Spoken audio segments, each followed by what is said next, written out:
నవరాత్రుల్లో రెండవ అవతారమైన బ్రహ్మచారిణి దుర్గాదేవి నవరాత్రుల్లో రెండో రోజుగా బ్రహ్మచారిణిగా పూజిస్తూ ఉంటారు. పురాణ గాథల ప్రకారం పార్వతీదేవి శివునికి వివాహం చేసుకోవాలని కోరుకుంటుంది. ఆమె మేనగా హిమవంతుని కూతురిగా జన్మించి ఆమె శివుని కోసం తపస్సు చేస్తుంది. తారకాసురుడనే రాక్షసుడు శివునికి సంతానం చేతిలో తప్ప ఇంకెవరి చేతిలో చనిపోకుండా వరం పొందుతాడు. సతీదేవి వియోగం ఉన్న శివుడు తిరుగుతూ వివాహం చేసుకోడని ఆయనకు సంతానం కలిగే అవకాశం లేదు కాబట్టి ఆ రాక్షసుడు అలా వరం కోరుకుంటాడు.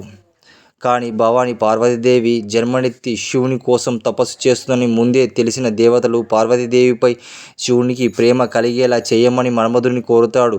శివునిపై పూల బాణాలు వేసిన మన్మధుడు దగ్ధం చేస్తాడు. శివుడు నిరాశ చెందిన పార్వతీదేవి బ్రహ్మచారిణి అయి చాలా తీవ్రంగా తపస్సు చేస్తుంది.